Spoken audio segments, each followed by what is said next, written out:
La justicia de crimen organizado, la jueza Beatriz Larrié, a partir de una denuncia que presentaron el diputado del Partido Nacional Jaime Trovo y el ex Frente Amplista Gonzalo Mujica, está investigando los negocios con Venezuela, pero a su vez el funcionamiento del Fondes. Y en este contexto citó a declarar como testigo a Daniel Placeres, diputado del MPP, que en este 25 de agosto nos está visitando esta mañana. Muchas gracias, Daniel, por venir. No, gracias a usted por invitarme. ¿Cómo anda, Daniel? ¿Bien? Ningún problema, un gusto. Placer. Bueno, en calidad de testigo, ¿por el tema de Venezuela o por el tema del Fondes? No, el tema del Fonde. Calidad de testigo, el tema del Fonde. Y yo le agradezco la invitación para aclarar algunos comentarios Claro, de prensa. mucha gente dice, ¡ay, usó los fueros para no ir! Bueno, claro. aclaro un poquito porque Para empezar, trajiste de todo, Daniel, ¿no? Traje el Código Penal, la Constitución, tenés ahí arriba. Tengo la Constitución para después mandarle una Constitución a cada uno, para que sepamos lo que es el fuero parlamentario. Las bases del Frente Amplio. Las bases del Frente Amplio, que es una proyección que avanza el Fonde. ¿Te trajiste hasta un pedido de informe que le hiciste de Economía? Le traje un pedido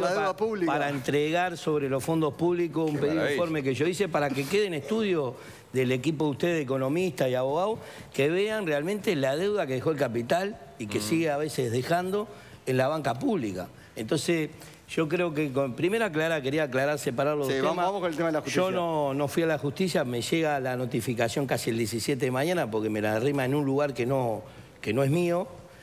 Me avisan que había llegado, yo levanto la nota el 17 en la mañana, era para las 2:15 de la tarde, 2:30. ¿Para el día, sí? Para el mismo día. Me asesoro con mi abogado y me plantea, no había ningún problema porque en calidad de testigo, el Código Penal, que no es el fuero parlamentario, el Código Penal en el artículo 223, me amparo a solicitarle a la jueza a responder por escrito. Ahí termina el tema. Por eso yo creo que el fuero parlamentario que dice la Constitución, que está en el artículo 113 y 114, habla de otra cosa. Cuando uno es indagado, además, cuando uno, un diputado legislador es indagado, inclusive para sacarle y retirarle el fuero parlamentario, tiene que haber 2/3 de la Cámara que lo hagan. Para poder, un ejemplo, hace poco hubo un diputado de otro sector que tuvo un accidente, la señora que se accidentó en ese incidente no siguió el proceso de denuncia, pero si hubiese seguido, tendríamos que haberle discutido levantarle el fuero. Hasta ese tipo de... Pero no es el caso en este. Pero no es el caso. Entonces el caso mío no tiene nada que ver con el fuero parlamentario. Estoy en contra del fuero parlamentario. Algún día lo podemos cambiar. Qué ridículo, ¿no? Que si un senador tiene un accidente de tránsito no tenga que responder hasta esa justicia porque tiene fuero parlamentario. Es ridículo. Pero hay varios que se acogieron a fuero parlamentario en la historia del ¿Usted se acogió a su calidad de testigo? Yo me acogí a mi calidad de testigo, que está amparado en el Código Penal, de debido proceso del Código Penal, en el artículo 223, que se acoge hasta el Tribunal de lo Contencioso Administrativo, los propios jueces, los embajadores, todo el mundo que tenga actividad política e institucional, que por su actividad, fíjense que te citan casi el mismo día. ¿No podías ir ese día? No podía ir. No podías ir. En Uruguay hay otros problemas que están pasando, como empresas que se van y dejan a un número de trabajadores y trabajadores en la calle. Yo soy presidente de la Comisión de Legislación Laboral en el Parlamento y estoy abocado a tratar de buscar una manera de apaciguar. Estamos trabajando con el Ministerio de Trabajo muy duro en estos temas. Y con la propia Comisión de Legislación de Trabajo. Así que ese día no podía ir y lo único que no quería hacer es incumplir el llamado.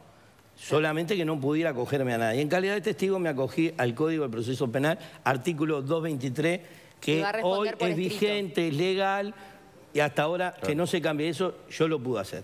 Ahí termina el tema. Segunda cosa, y le agradezco al canal y al equipo de ustedes haberme invitado, porque yo quería, debido a esto, el poco estudio que existe en los comunicadores hacia la población, desde el día 18 al día 23 casi, siguieron hablando que yo me acogí a un fuero parlamentario.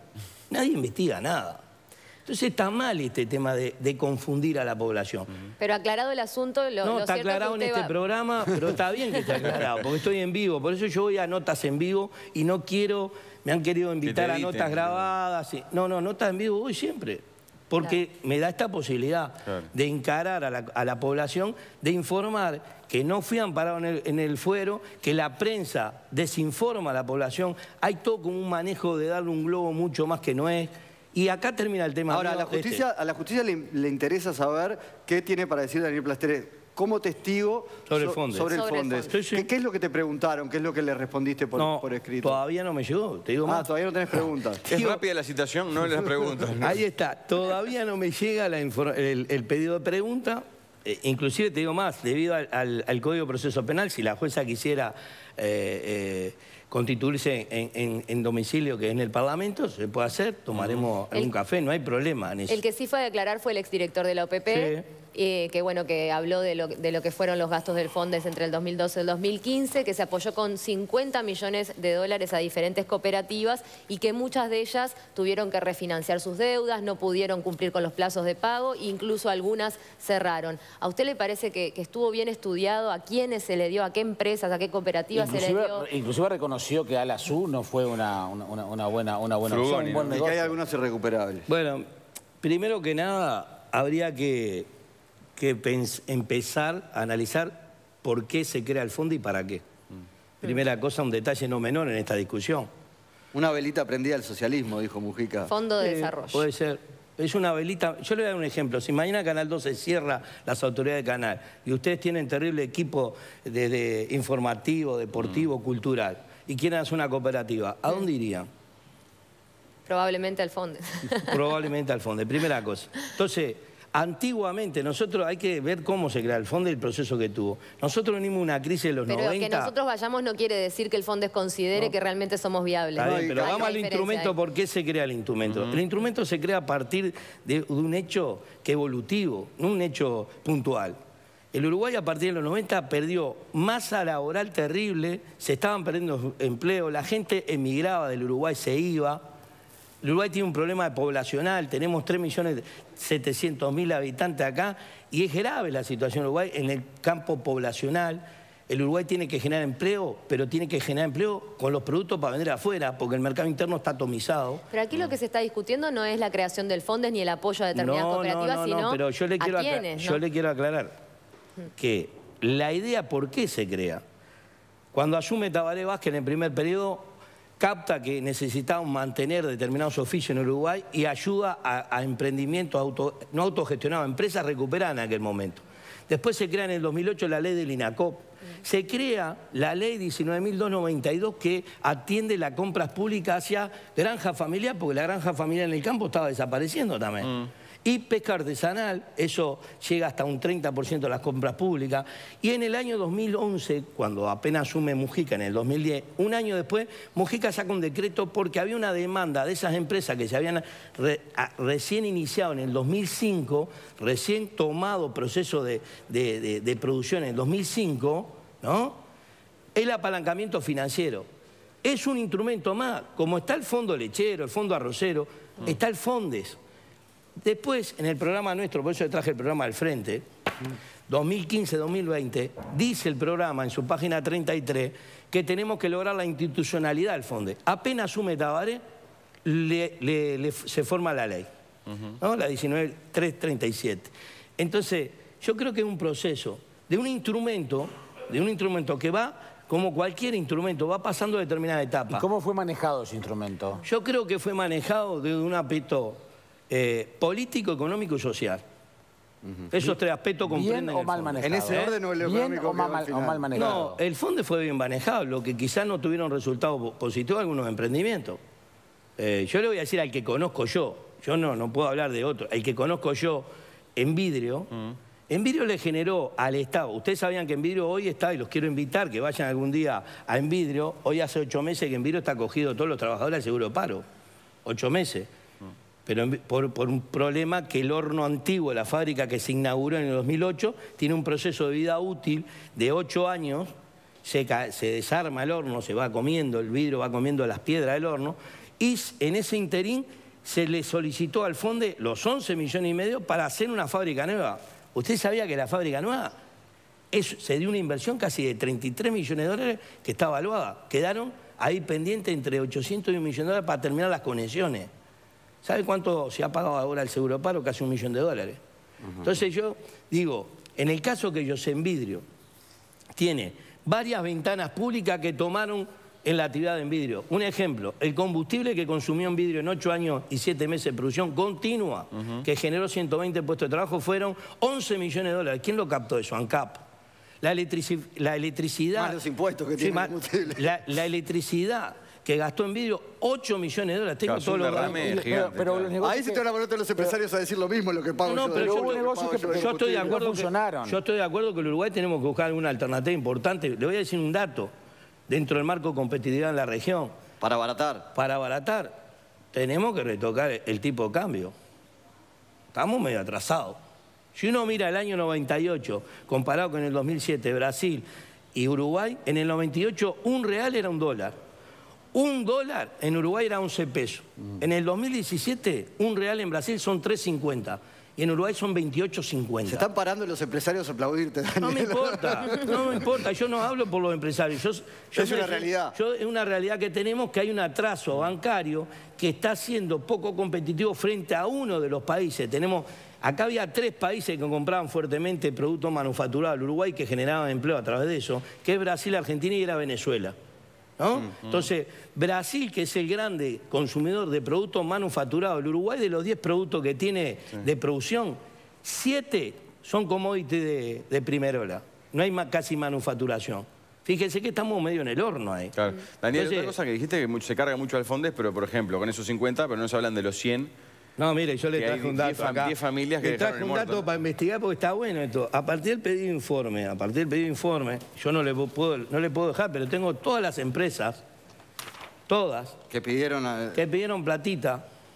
Al Bro, por ejemplo. Entonces, cuando estos 3 legisladores van, usted se olvidó de un legislador que es Rodrigo Goñi. Usted Rodrigo dijo, Goñi, es verdad. Trovo Mujica fue Rodrigo Goñi, que en su momento Rodrigo Goñi, algún proyecto del Fonde también firmó porque era presidente de la CND, secretario, perdón, integrante del directorio de la CND. Digo, para investigar. Digo, la tiro ahí, para que pique. Bueno, algunos dicen el CND o lo ven como el antecesor del Fondes y en sus inicios también con dificultades parecidas. Bueno, pero él estuvo, cuando estaban los procesos del Fonde, los otorgamientos de los créditos, el fideicomitente es la CND. O sea que tenía que haber Una OK de alguna firma. ¿Y por qué no se habla de esas familias que dejaron 300 millones de dólares? No, 300 no, mire, le voy a dar un dato. son más. De 95 al 2006, 527 millones. Quedó el Del fiambre. 2007, porque podían decir Che y el Frente siempre acordándose de la memoria pasada, no, 2007 al 2016, 107. Sí, Sumemos. Claro, pero ahí Sumemos. el banco Pero te puede escuche. decir cuánta ganancia hice yo corriendo ese riesgo con otro proyecto. pero escúcheme, En el Fondes está todo escúcheme, analizado y la pérdida. Mire, escúcheme, solo el Bro, no estoy hablando BPS, DGI, solo Bro. Deuda total, bueno, esta la de Fripur es terrible. La ¿no? primera es Fripur. La de Fripur, acá la tengo, Fripur es terrible, 41 millones de dólares solo al Bro. Claro. Está bien, el Bro remató, hizo 15 millones de dólares, es un 20%. Pero ahí no jugó la política también, porque ver Fripur primero en la lista es como que me hace pensar en lo mismo, ¿no? Esto me lo hizo llegar, ¿sabe quién? A mí, a mi despacho. ¿Quién? Increíble, ¿eh? El mismo señor Fuente que le entrega las notas a la prensa. Es increíble. Están Porque todos, existe el señor Fuente, ese están todos. Entonces un día entro al despacho, llego y tenía el titular este. Entonces yo leía... Por abajo de la puerta. Por abajo de la puerta del señor Bueno, Fuente, un pero, fenómeno. pero con la plata de ajena siempre uno también hace solidaridad. ¿Qué Claro. pasa cuando la... Bueno, mire, le voy a ir a ese No, tema. pues yo quiero saber qué pasa con la plata que se ha perdido. No, mire, esto tema de la plata que se ha perdido, yo voy a ir ahora dentro de poco a la justicia para solicitarlo, porque con estos 3 legisladores no hay ninguna discusión real, porque acá viene el problema. ¿Por qué estos 3 legisladores, los cuales algunos de ellos tienen casi 4 periodos legislativos, y solo se interesaron cuando se crea un instrumento que genera proyectos o financiamiento a proyectos de trabajadores y trabajadoras? ¿Por qué? Pues estoy hablando del año 95. ¿Por qué no se interesaron antes en los fondos públicos que ellos dicen ser... Por eso lo puede ser- presentar Placeres en Yo la lo voy a Cámara. no, lo voy a- Esa pregunta la puedo No lo voy a hacer. presentar ni en Cámara. Lo voy bien, a pero- presentar a la justicia Está porque bien. me parece Por eso, que es está donde bien. tiene que ir la discusión del uso de los fondos públicos. Y en esto coincidimos con algunos de estos 3 legisladores. Pero tampoco los argumentos de...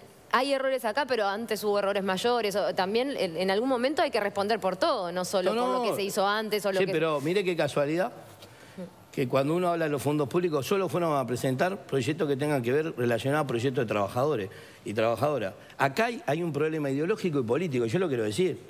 Es un problema ideológico y político. Ideológico y político. Y político, que son cosas porque- distintas. Que son cosas distintas el uso y manejo de fondos públicos en general tiene que haber una preocupación general, Claro. ni que hablar. Y acá estos 3 legisladores no presentan eso, plantean lo cristalino y la transparencia sobre un punto que fueron 50 millones de dólares, en la cuales no están todos perdidos, quiero aclarar. Ahora voy a informar un poquito más.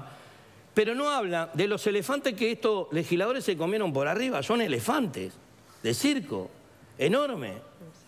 No me puede decir estos legisladores que hablan de la transparencia y cristalinidad de los fondos públicos cuando hay legisladores de estos tres, cuatro periodos legislativos, y recién ahora fueron a preocuparse por el uso de los fondos públicos. Y dicen que pobre las viejitas, doña María y don José, pobre que con el crédito social están jugando a la velita del socialismo. Y cuando juegan a la velita del capitalismo, ¿quién paga esa fiesta? La misma doña María, don Juan y don José, que aportan con su crédito social al Banco República, ahí salen las ganancias. Daniel, nos quedamos sin tiempo, pero no quiero que dejes de decir esto de los 50 millones. ¿Por qué decís? Bueno, ¿por qué digo? Porque miren, Vidrio solicitó los 11 millones y medio para hacer una fábrica nueva que están invitados. Me transmitieron los compañeros que vayan, hablen con la directiva, hablen con el consejo de técnico. Y le voy a decir, mire... Otra carpeta más. No, mire, porque esto en el Uruguay no pasa al día. Entonces cuando salimos a hablarle a la población que se requiere una situación de inversión, de tecnología, de capacitación para los trabajadores, está todo acá. Los trabajadores en vidrio, ¿saben lo que están esperando? Subir la llave. El mercado uruguayo está necesitando subir la llave. ¿Sabe cuánto envase se importó en Uruguay en el último año? 52 millones de envases, de los cuales solo en vidrio produjo 16. ¿Y en vidrio compite en precio con esos envases? Compite, sí, compite. Ahora, mire, yo siempre lo digo, ¿cómo nace Conaprole? Conaprole nace con decisión política, económica y social. Y le dieron un marco de protección. Tuvo años Conaprole siendo el único proveedor del mayor mercado que existe en Uruguay, que es Montevideo, con el 47% de la población. Después que creció Conaprole, se desarrolló, y me parece que está bárbaro esto, Conaprole trasciende la frontera y empieza a entrar Pili, Calcar. Para mí esto está bueno, pero tenemos que hablarlo entre uruguayo y uruguaya. A mí en este tema no me importa de qué sector sos, ni de qué bandera te pertenece. Yo en este siempre digo, soy más nacionalista que el Partido Nacional en esto. Y soy más vallista que el vallismo. Mi viejo era de Vasconcellos, yo no vengo de una familia frente amplista. Ahora, después de vivir toda la experiencia de las crisis, las situaciones, yo lo que veo que hay injusticia acá. Y en eso nos tenemos que aferrar en 4 marcos: la educación, la vivienda, el trabajo y el desarrollo del país. Si no, acá va a haber otros problemas. Daniel, muchísimas gracias por estar con nosotros. No, gracias a ustedes por haberme invitado. Puedes desayunar tranquilo ya. Muchísimas gracias por venir. Gracias, arriba. Mientras tanto, nosotros vamos a repasar lo que pasó esta semana en Frases.